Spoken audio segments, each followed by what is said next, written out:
Hello students, कैसे हैं आप सब। आशा करती हूँ आप अच्छे होंगे और अच्छे से अपनी पढ़ाई कर रहे होंगे। मैं मोनिका रावत आपका स्वागत करती हूँ आईसीटी वर्चुअल क्लासरूम देहरादून। बच्चों, आज हम क्लास 6 का जो आपका सब्जेक्ट है साइंस, उसका chapter electric current and it's circuit को स्टार्ट करने जा रहे हैं। तो सबसे पहले हम करंट के कॉन्सेप्ट को समझते हैं कि करंट होता क्या। अगर हम बात करें, जैसे ही आप किसी ऐसे यानी कि जैसे कि आपका कोई अंधेरा कमरा है, उसमें आप जब एंटर करते हैं, उसमें आप जब जाते हैं, तो आप सबसे पहले क्या करते हैं? आप सबसे पहले स्विच ऑन करते हैं ताकि आपका जो कमरा है उसका जो बल्ब है वो प्रकाशित हो जाए, यानी लाइट देने लगे। तो बेसिकली हो क्या रहा है, आप स्विच ऑन करते हैं और आपका जो बल्ब है वो ग्लो करने लग जाता है, जिससे आपको कमरे में रखी हुई सारी वस्तुएं साफ साफ दिखाई देती। इसी तरीके से अगर हम बात करें, हमारे जो घर में इक्विपमेंट्स होते हैं, जैसे आपका एसी हो गया, फ्रिज हो गया, टीवी हो गया, वॉशिंग मशीन हो गया, तो ये कब चलते हैं? जैसे ही आप स्विच ऑन करते हैं तो ये क्या होते हैं? चलने लग जाते हैं। बेसिकली हो क्या रहा है, जो करंट है या इलेक्ट्रिक करंट है, जो धारा है, वो आपके इन इक्विपमेंट्स तक जा रही है, जिसके कारण ये जो इक्विपमेंट्स हैं ये चलते हैं। तो इसी तरीके से अगर हम बात करें टॉर्च की, तो जैसे कि आपको कहीं बाहर जाना है और बाहर अंधेरा है, बाहर जो है बल्ब नहीं लगा है, आप क्या करते हैं? आप टॉर्च उठाते हैं, टॉर्च का जो स्विच है ऑन करते हैं और फिर अपनी जो टॉर्च है उसकी लाइट को फोकस करके आगे देखते हैं या आगे चलते हैं। तो बेसिकली क्या हो रहा है, आपने टॉर्च का स्विच ऑन किया, इससे क्या हुआ? कनेक्शंस बने और आपका जो टॉर्च का बल्ब है वो प्रकाशित हो गया, यानी लाइट देने लगा, जिस कारण आसपास रखी वस्तुएं आपको दिखाई देने लगी। तो बेसिकली इस कॉन्सेप्ट में भी हम देखें तो क्या हो रहा है, करंट फ्लो हुआ, करंट फ्लो हुआ, सर्किट कंप्लीट हुआ और आपका जो बल्ब है वो ग्लो करने लगा। अगर हम बात करें इलेक्ट्रिक करंट की, कि अगर हम टॉर्च की बात करते हैं तो इलेक्ट्रिक करंट कहां से आए? बेसिकली इस केस में जो इलेक्ट्रिक करंट आई वो सेल से आई, जिसे हम इलेक्ट्रिक सेल कहते हैं। इसी तरीके से जब हम घरों की बात करते हैं तो घरों में जो हमारा करंट आता है वो हमारे पावर सप्लाई से आता है। जो आपका मेंस होता है, मेन पावर सप्लाई होता है, वहां तक जो है दूर से, जहां से आपकी बिजली जनरेट हो रही है पावर हाउस से, वहां से आपका धारा आती है, करंट आती है, इलेक्ट्रिसिटी आती है, फिर वो आपके घरों में सप्लाई होती है। लेकिन जब हम टॉर्च की बात करते हैं तो टॉर्च में क्या होता है? सोर्स ऑफ इलेक्ट्रिसिटी क्या है? इलेक्ट्रिक करंट का सोर्स यानी स्रोत क्या है? Electric cell. क्या है? Electric cell. तो बेसिकली अब हम इलेक्ट्रिक सेल को समझेंगे कि इलेक्ट्रिक सेल होता है। इलेक्ट्रिक सेल एक ऐसा कंपोनेंट है जिसमें इलेक्ट्रिसिटी या इलेक्ट्रिक करंट या विद्युत धारा केमिकल फॉर्म में स्टोर होती है। किस फॉर्म में स्टोर होती है? केमिकल फॉर्म, रासायनिक तौर। अब अगर हम बात करें इलेक्ट्रिक सेल की, तो इलेक्ट्रिक सेल जो होता है इसके दो टर्मिनल होते हैं। क्या होते हैं? दो टर्मिनल होते हैं। एक टर्मिनल पॉजिटिव होता है और दूसरा नेगेटिव। अगर हम इलेक्ट्रिक सेल की बात करें तो इसका जो धनात्मक टर्मिनल यानी पॉजिटिव टर्मिनल होता है, जो धनात्मक टर्मिनल यानी पॉजिटिव टर्मिनल होता है, इसके जो ऊपर की कैप होती है वो कुछ इस तरीके से होती है, यानी इसके ऊपर एक कैप होती है जो कि मेटल की होती है, धातु की बनी होती है, जिसके बीच में एक थोड़ा सा इस तरीके से उभरा हुआ हिस्सा भी होता है। आप यहाँ पे देख सकते हैं, ये उभरा हुआ हिस्सा है। इसी तरीके से अगर हम नेगेटिव टर्मिनल की बात करें, ऋणात्मक टर्मिनल की बात करें, तो इसके जो नीचे का हिस्सा होता है, इसकी जो कैप होती है एल्यूमिनियम की, वो फ्लैट होती है। कैसी होती है? फ्लैट। पॉजिटिव टर्मिनल में बीच में आपको इस तरीके से उठा हुआ दिखाई देगा और नेगेटिव टर्मिनल में नीचे से इस तरीके से, नेगेटिव टर्मिनल में कुछ इस तरीके से आपको दिखाई। तो ये क्या है, आपका इलेक्ट्रिक सेल है। इसमें क्या होता है, आपका इलेक्ट्रिसिटी केमिकल फॉर्म में स्टोर होती है, और इसको जब हम तार से कनेक्ट करते हैं फिर बल्ब से जोड़ते हैं, तो इससे क्या होता है, जो करंट है वो सप्लाई होती है, और जो आपका इलेक्ट्रिक बल्ब है वो ग्लो करने लग जाता है, यानी प्रकाशित होने लग जाता है। An electric cell metal cap is the positive terminal of the electric cell, यानी जो इलेक्ट्रिक सेल होता है उसकी जो मेटल की कैप होती है, उसकी जो मेटल की कैप होती है वो पॉजिटिव टर्मिनल होता है। क्या होता है, पॉजिटिव टर्मिनल होता है। इसी तरीके से इसकी जो मेटल की कैप होती है दूसरी वाली, जिसमें बीच में जो नीचे की जो सतह होती है वो समतल होती है, लगभग समतल होती है, वो कैसा होता है आपका नेगेटिव, यानी जो ऊपर की कैप होती है जिसके ऊपर क्या होता है, इस तरीके का स्ट्रक्चर होता है, ये आपकी पॉजिटिव टर्मिनल कहलाती है, और वो जिसका नीचे का जो सतह होता है बिल्कुल समतल होता है उसे हम नेगेटिव टर्मिनल यानी ऋणात्मक टर्मिनल कहते हैं। All electric cell have two terminal, सारे के सारे जो इलेक्ट्रिक सेल होते हैं इनमें दो टर्मिनल होते हैं। क्या होते हैं, दो टर्मिनल। पहला होता है पॉजिटिव टर्मिनल, जैसे कि अभी हमने समझा, दूसरा होता है नेगेटिव टर्मिनल, यानी पहला आपका जो होता है वो आपका जो होता है आपका ऋणात्मक होता है, ऋणात्मक टर्मिनल, दूसरा आपका जो है positive terminal. An electric cell produces electricity from the chemicals stored inside it. अब अगर हम इलेक्ट्रिसिटी की बात करें, जो इलेक्ट्रिक सेल प्रोड्यूस करता है यानी विद्युत धारा जो आपकी जो सेल होती है, ठीक है, वो प्रोड्यूस करती है, तो वो किससे करती है, जो केमिकल सेल के अंदर स्टोर होता है, जो रसायन सेल के अंदर स्टोर होता है, उससे उस इलेक्ट्रिसिटी को वो प्रोड्यूस यानी उत्पन्न करता है। When the chemicals in the electric cell are used up, the cell stops producing electricity. अब जैसे ही क्या होता है, इलेक्ट्रिक सेल का जो केमिकल होता है वो खत्म हो जाता है, तो जो आपका इलेक्ट्रिक सेल होता है, विद्युत सेल होता है, वो इलेक्ट्रिसिटी को प्रोड्यूस करना बंद कर देता है। यानी क्या होगा, अगर आपने किसी भी इक्विपमेंट में, जैसे कि आपका टॉर्च है, उसमें ऐसे सेल लगाए हैं जिसका केमिकल खत्म हो गया, तो आपका टॉर्च काम नहीं करेगा, आपके टॉर्च का बल्ब ग्लो नहीं करेगा। The electric cell then has to be replaced with a new one. इसके बाद क्या होता है, जो इलेक्ट्रिक सेल होता है उसको हमें दूसरे सेल से रिप्लेस करना पड़ता है। तो बेसिकली ये आपका क्या है, इलेक्ट्रिक सेल है। अब हम बात करते हैं क्वेश्चन, यानी ये आपको क्या दे रखा है कि डेंजर क्या है, इसके बारे में आपको बता रखा है। बेसिकली अगर हम सेल के बारे में देखें, तो अगर हम इसमें बैटरी या जो आपके जनरेटर्स होते हैं उनके अगर हम बारे में समझें, तो उसमें आपने देखा होगा, उसमें ये जो आपके इलेक्ट्रिक पोल्स होते हैं उसमें क्वेश्चन का साइन बना होता है। तो बेसिकली क्यों होता है, ताकि ये लोगों को वार्न करने के लिए कि जो इलेक्ट्रिसिटी है ये बहुत ही डेंजरस होती है, इसको केयरलेसली हैंडल नहीं करना चाहिए, क्योंकि इससे क्या होता है, आपको नुकसान पहुंच सकता है। जब भी आप कोई भी एक्सपेरिमेंट करें, किसी भी प्रकार का क्रियाकलाप या कोई भी एक्टिविटी करते हैं, तो हमेशा आपको जो सेल होते हैं, ठीक है, उनका उपयोग करना है। आपको किसी भी जनरेटर या आपको डायरेक्ट मेन का यूज नहीं करना। You might have seen the danger sign shown displayed on the poles, electric substations and many other places. It is the warn people for the people that electricity can be dangerous. और ये क्या होता है, एक warn होता है, खतरे की का संकेत होता है कि जो इलेक्ट्रिसिटी है, जो आपकी बिजली है, वो डेंजरस हो सकती है अगर उसे प्रॉपरली हैंडल नहीं करा।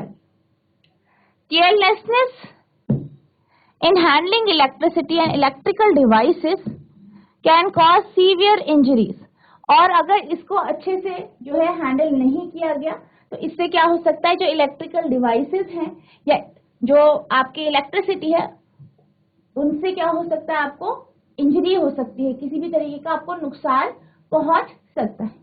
एंड समटाइम इवन डेथ, और इससे क्या हो सकता है, डेथ भी हो सकती है। Hence you should never attempt to experiment with the electric wire and socket. तो आपको कभी भी, जब भी आप एक्सपेरिमेंट करते हैं तो आपको कभी भी इलेक्ट्रिक वायर, विद्युत तार और जो सॉकेट होते हैं इनका उपयोग नहीं करना चाहिए। Also remember, electricity generated by portable generators are equally dangerous. इसी तरीके से वो धारा या वो इलेक्ट्रिसिटी जो पोर्टेबल जनरेटर्स उत्पन्न करते हैं ये भी बहुत डेंजरस होती है, नुकसानदेह होती है। Use only electric cell for all activities related to electricity. हमेशा इलेक्ट्रिक सेल का ही उपयोग करें जब भी आप किसी भी प्रकार की कोई भी एक्टिविटी करते। अब हमारा इलेक्ट्रिक सर्किट का जो अगला कंपोनेंट है वो है इलेक्ट्रिक बल्ब। अगर हम बात करें बल्ब की, तो बल्ब वो कंपोनेंट है जो ग्लो करता है, जो प्रकाशित होता है। और जब भी हम बल्ब की बात करते हैं तो बल्ब कुछ इस तरीके का दिखाई देता है, आपको यहाँ दिखाई दे रहा होगा। इसके ऊपर जो होता है वो ग्लास का स्ट्रक्चर होता है और नीचे जो होता है वो मेटल का केस। अब इस बल्ब के अंदर फिलामेंट होते हैं। क्या होते हैं, फिलामेंट होते हैं। दो थिक वायर्स होती हैं जिनको हम फिलामेंट कहते हैं और ये कनेक्टेड होती है। एक जो फिलामेंट है वो इस मेटल केस से कनेक्ट होता है, दूसरा फिलामेंट इसके नीचे जो मेटल टिप होती है छोटी सी उससे कनेक्ट होता है। अब बेसिकली क्या होता है, जब भी हम इसे किसी भी सर्किट पे लगाते हैं तो हम यहाँ पे एक तार इधर ज्वाइन करते हैं, एक यहाँ। अब क्या होता है, जब इससे करंट फ्लो होता है तो जैसे कि हमने बैटरी लगा दी, तार लगा दी और आपके सर्किट से करंट फ्लो हो रहा है। जैसे कि ये आपका क्या है, बल्ब है।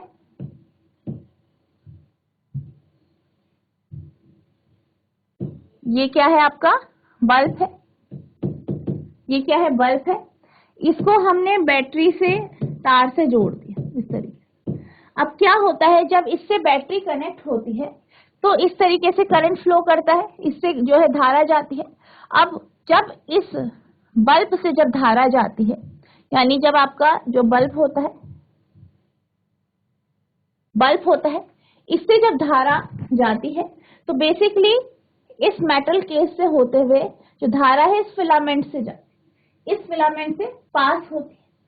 अब जब इस फिलामेंट से धारा जो है यानी करंट पास होती है तो जो फिलामेंट होता है ये धीरे धीरे करके रेड होता है और फिर ये ग्लो करने लग जाता है।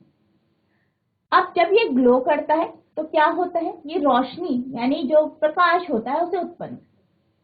तो कुछ इस तरीके से आपका जो बल्ब होता है या विद्युत बल्ब होता है वो काम करता है।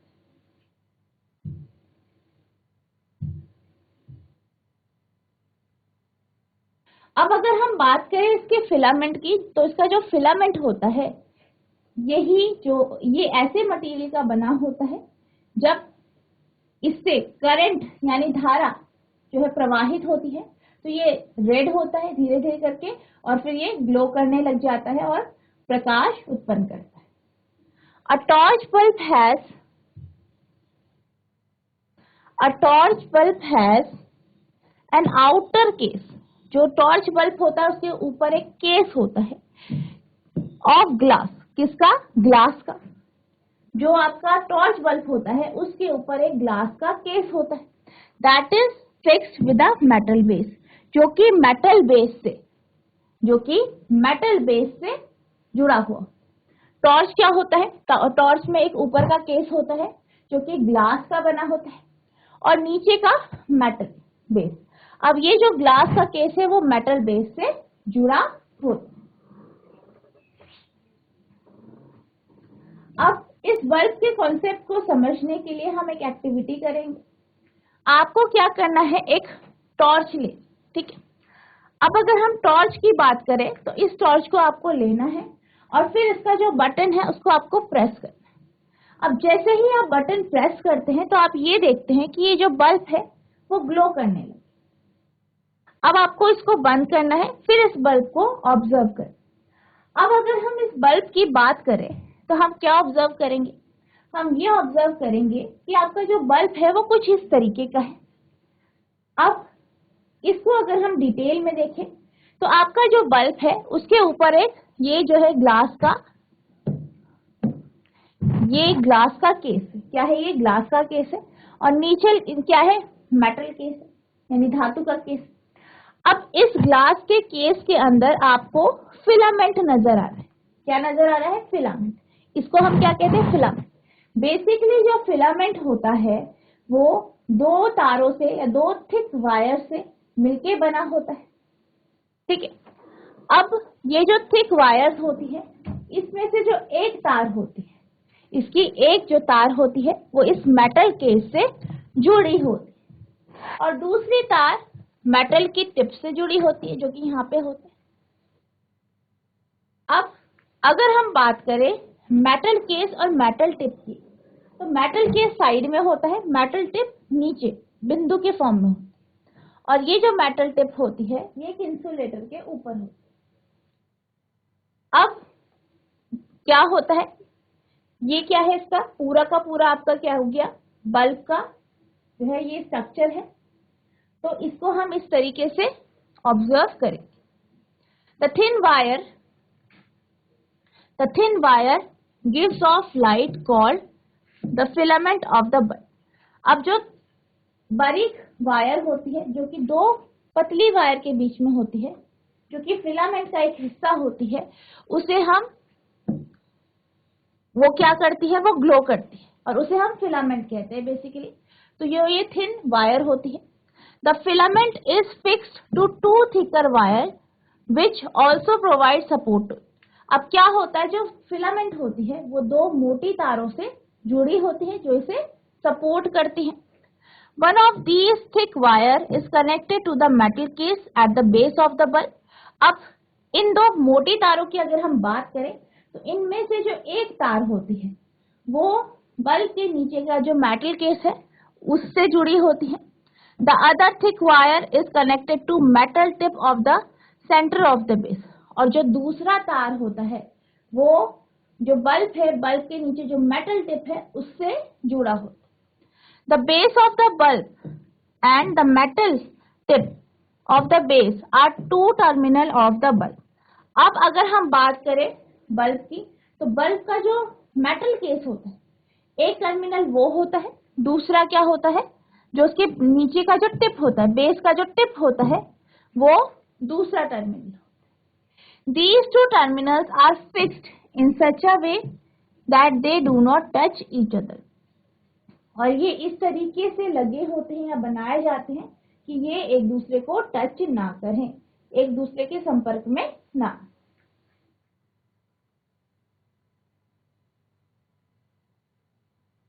अब जब आप इस तरीके का जो आप बल्ब है, बल्ब को ऑब्जर्व करते हैं, फिर इसका आप कहीं यूज करेंगे तो इसको यूज करते हुए आपको कुछ सावधानियों को जो है ध्यानपूर्वक जो है उसका पालन करना है। जैसे कि never join the two terminal of electric cell. कभी भी जो आपका सेल होता है उसके जो दो टर्मिनल होते हैं उनको कभी भी आपस में नहीं जोड़ना चाहिए, कभी भी एक दूसरे से कनेक्ट नहीं करना चाहिए। क्यों नहीं करना चाहिए? And vice versa, if you do so the chemicals in the electric cell get used up very fast and the cell stops working. आपको ऐसा क्यों नहीं करना चाहिए? क्योंकि अगर आप ऐसा करेंगे तो जो आपका सेल होता है उसका जो केमिकल होता है वो खत्म हो जाए और आपका सेल जो है वो काम नहीं करे। इसलिए आप जब भी सेल का उपयोग करें तो उसके जो दोनों टर्मिनल है उनको आपस में कनेक्ट ना करें।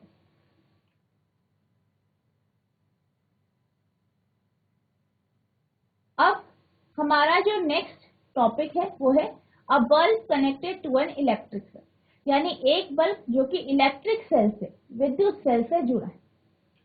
तो इसको करने के लिए आपको क्या करना है, एक सेल लेना है, उस पे जो है आपको 2 तारें लेनी है और उसके जो 2 टर्मिनल है वहां पे आपको सेल के साथ तारों को जोड़ना, कुछ इस तरीके से।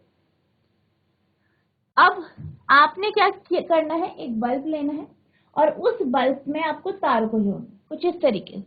जैसे कि आप यहाँ पे देख सकते हैं, हमने एक तार जो है इस तरीके से लपेटी है मेटल केस में, और दूसरी तार जो है, जो केस का जो नीचे टिप है उससे जोड़ी, कुछ इस तरीके। अब आपको क्या करना है, ये जो तार है इनको आपस में जोड़ना, यानी कि जो तार आपने बल्ब से जोड़ी है और जो तार आपने सेल से जोड़ी है, इन तारों को आपको आपस में जोड़। अब आपको इनको कुछ इस तरीके से जोड़ना है।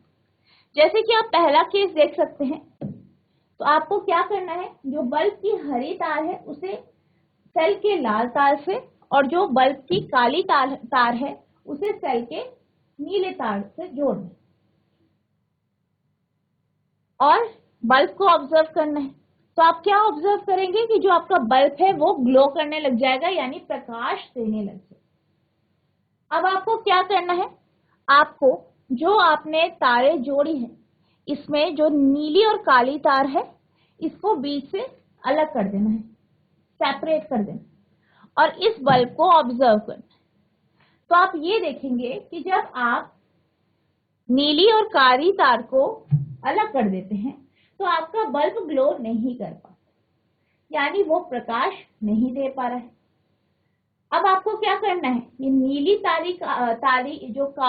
है, नीली और काली तार जो है इनको जोड़ देना है, लेकिन जो आपकी हरी और लाल तार है इसको आपको अलग कर।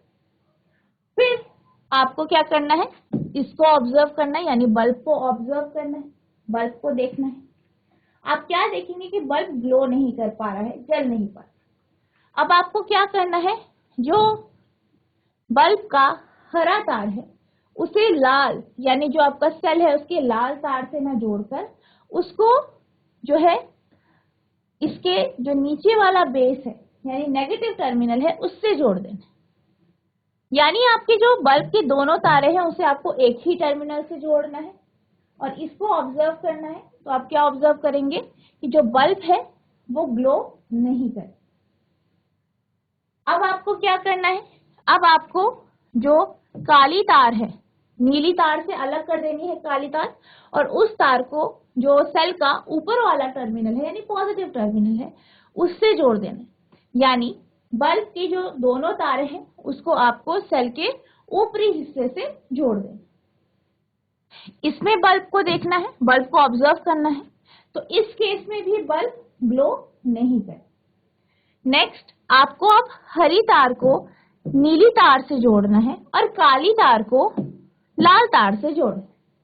तो आप ये देखेंगे कि जो आपका बल्ब है वो इस केस में ग्लो करेगा, यानी प्रकाशित हो जाएगा या प्रकाश उत्पन्न करे।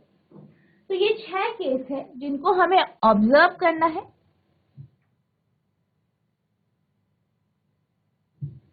कुछ इस तरीके से।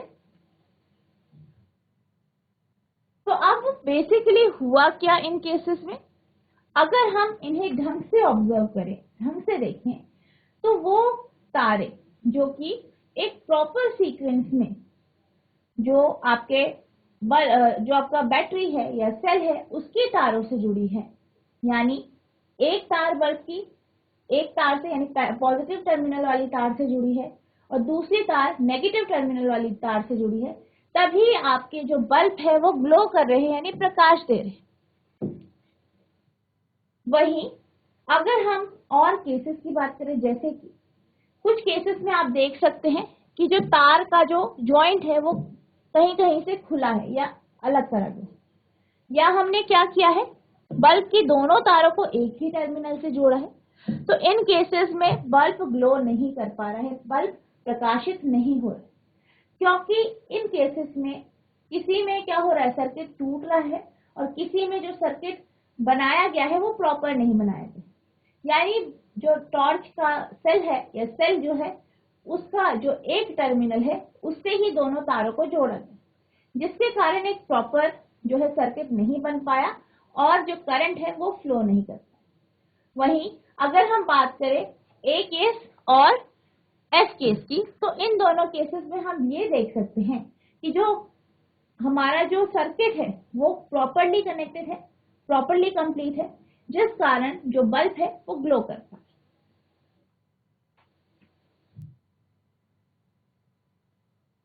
अब हम बात करते हैं इलेक्ट्रिक सर्किट की, यानी एन इलेक्ट्रिक सर्किट। अब अगर हम विद्युत परिपथ यानी इलेक्ट्रिक सर्किट की बात करें,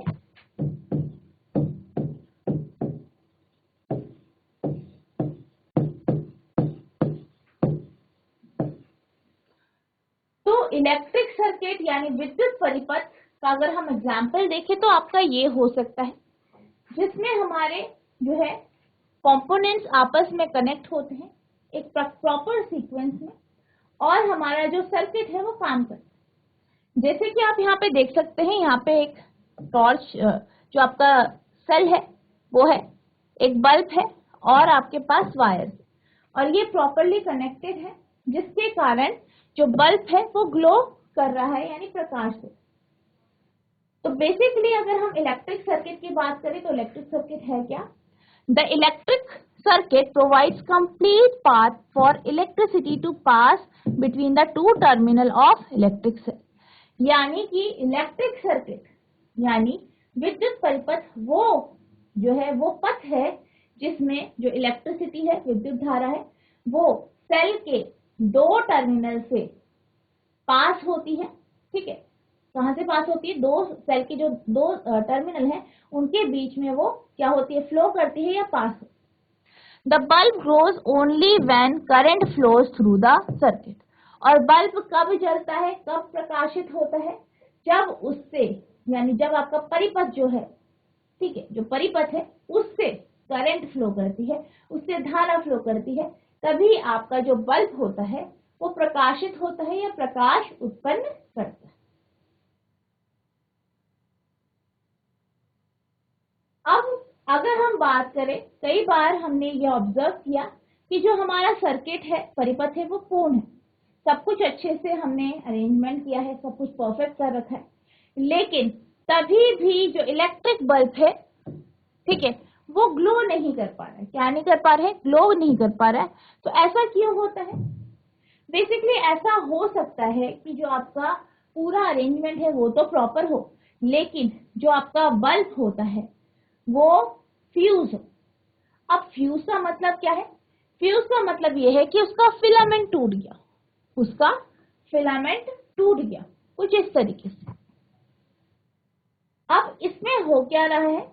हमने क्या किया, हमने इस बल्ब से जो आपका सेल है उसे कनेक्ट कर दिया। ठीक है, आपने क्या किया, यहाँ पे एक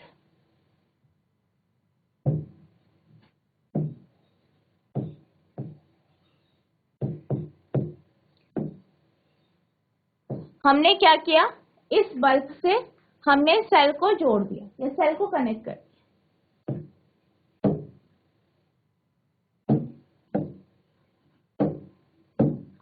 अब जब हमने एक बल्ब से सेल को जोड़ दिया है, तो अब क्या होगा, इस सेल से, जो ये सेल है, इससे क्या होगा, जो आपकी इलेक्ट्रिसिटी है केमिकल फॉर्म में स्टोर है, वो आपके वायर से फ्लो करेगी, आपकी तार से क्या करेगी, प्रवाहित होगी। अब जैसे ही वो इससे प्रवाहित होगी, फिर वो क्या होगा, इस मेटल टिप में जाएगी, इससे फिर यहाँ पे जो ये मोटी तार है, ये थिक वायर है, इससे जाएगी और फिर फिलामेंट से फ्लो करेगी, यानी फिलामेंट से जाएगी। पर यहाँ पे क्या हो गया है, फिलामेंट टूट गया है, तो बीच में गैप हो गया, यानी करंट आगे नहीं जा पाएगा, जिस कारण क्या हो गया है, क्योंकि आपका जो फिलामेंट है वो टूट गया है, तो आपका सर्किट टूट चुका है, तो करंट जो है वो फिलामेंट से आगे नहीं जा पाएगा, जिस कारण ये जो सर्किट है पूरा नहीं हो पाएगा और आपका जो बल्ब है वो ग्लो नहीं कर पाएगा, यानी प्रकाश नहीं दे पाएगा। तो अब क्या होता है, बेसिकली यहाँ पे जो सर्किट है वो क्या हो गया है, टूट गया। क्या हुआ है, टूट गया है, तो आपका करंट फ्लो नहीं हुआ, तो आपका जो बल्ब है वो ग्लो नहीं कर। तो ऐसे जो बल्ब होते हैं जिनका फिलामेंट टूट जाता है, उनको हम फ्यूज्ड बल्ब कहते हैं। कैसे bulb? Fused bulb. Sometimes an electric bulb does not glow even it is connected to the cell। यानी कई बार क्या होता है, जो आपके इलेक्ट्रिक बल्ब होते हैं वो ग्लो नहीं करते हैं, प्रकाश नहीं दे पाते हैं, जबकि वो प्रॉपरली आपके जो सेल होते हैं उनसे जुड़े हैं। This may happen if the bulb is fuse. और ये कब हो सकता है? जब आपका बल्ब फ्यूज है।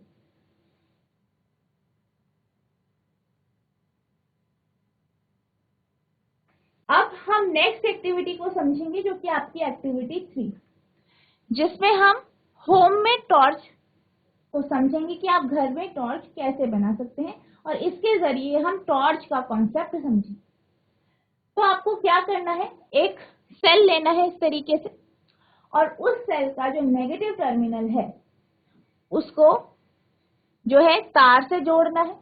अब इस तार को जोड़ के फिर आपको बल्ब का, जो ये आपका बल्ब है, जो आपका ये बल्ब है, ठीक है, बल्ब पे जो उसका मेटल केस है उससे उस पे लपेट दें। और आपको क्या करना है, बल्ब, जो ये बल्ब है, इसको आपने तार से नेगेटिव टर्मिनल से जोड़ दिया है। अब इस बल्ब को आपको टॉर्च से थोड़ा सा दूर, जो आपका ये सेल है उससे थोड़ा सा दूर रखें। आप ये देखेंगे कि जो आपका ये बल्ब है वो ग्लो नहीं कर रहा है,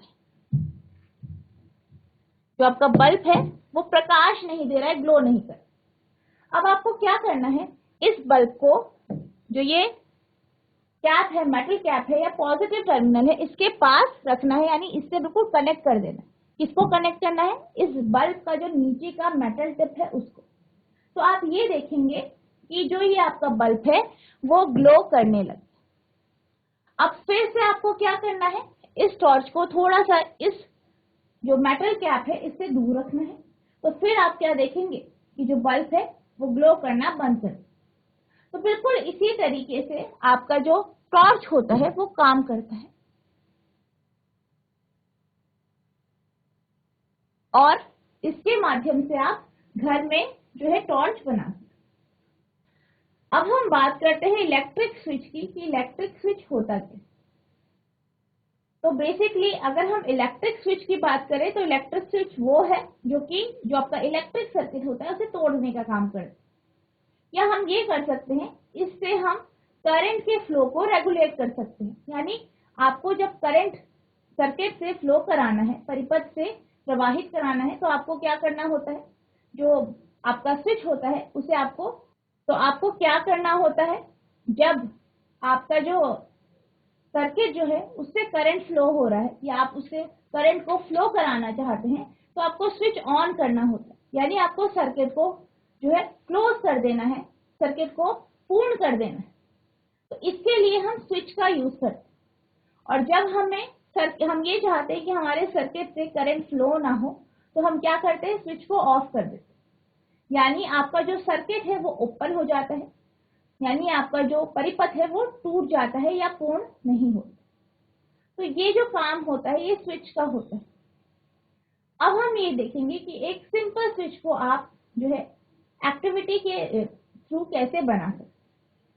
तो इसके लिए आपको एक कार्डबोर्ड या थर्माकोल लेना है, उसके साथ आपको 2 बोर्ड पिन लेनी है, कुछ इस तरीके की 2 तारें लेनी है और एक सेफ्टी पिन लेनी है। अब आपको क्या करना है, जो ये बोर्ड पिन है इस पे आपको इन दोनों तारों को लपेट देना।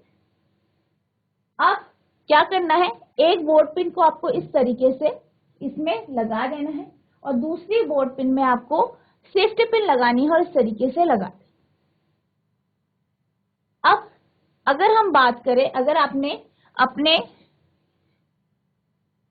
जो ये आपका ये इक्विपमेंट है, आपने अगर उसको इस तरीके से बनाया है, इस तरीके से, तो इस जो ये पोजीशन है स्विच की, इसको हम कहते हैं कि ये जो स्विच है ये ऑफ की पोजीशन है। किसमें है? ऑफ की पोजीशन। ऑफ की यानी कि आपका जो सर्किट है वो टूट चुका है और आपके सर्किट से करंट फ्लो नहीं हो रहा। इसी तरीके से अगर हम इस ऑल पिन का आगे का जो हिस्सा है उसे इस तरीके से जो बोर्ड पिन है उसमें लगा दे, तो इस केस में आप कह सकते हैं कि जो स्विच है वो ऑन पोजीशन में है, यानी हमारा जो सर्किट है वो पूर्ण है और इस सर्किट से करंट फ्लो करे। तो इस तरीके से आपका जो सिंपल स्विच है आप बना सकते हैं और इस तरीके से आपका जो स्विच है वो काम करे। अब अगर हम इस जो हमने अभी स्विच बनाया है उसको अगर हम जो आपका बल्ब है और सेल है उसको तार के जरिए जोड़ दे, जो आपका बल्ब है और जो सेल है इसको अगर हम तार के जरिए जोड़ दें और एक प्रॉपर जो है सर्किट यानी परिपथ बनाए, और फिर हम क्या करें, जैसे कि हमने पहली सिचुएशन में देखा, हमने जो सेफ्टी पिन है उसको अलग कर दिया, ठीक है, इस तरीके से जो है दूसरी बोर्ड पिन से उसको टच नहीं कराया, अलग कर दिया। तो आप ये देखेंगे कि जो आपका सर्किट में बल्ब है, जो परिपथ में बल्ब है वो प्रकाशित नहीं होगा। वहीं जब आप क्या करते हैं, इस सेफ्टी पिन को उस बोर्ड पिन से जोड़ देते हैं, ठीक है, ये जो आपका सेफ्टी पिन है उसे हमने क्या किया, बोर्ड पिन से जोड़ दिया, तो क्या हुआ, आपका जो बल्ब है वो ग्लो करने लगा। तो इससे हमें ये पता चलता है कि जो पहली सिचुएशन है वो स्विच ऑफ की सिचुएशन है, यानी जो आपका सर्किट है वो स्विच ऑफ कंडीशन में है।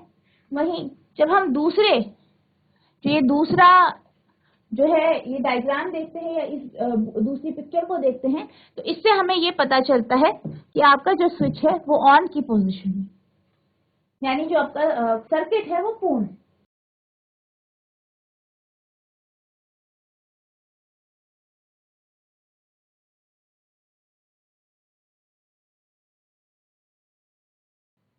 तो बिल्कुल इसी तरीके से जो है आपका जो टॉर्च होता है, इसमें जो आपका स्लाइड स्विच होता है वो काम करता है।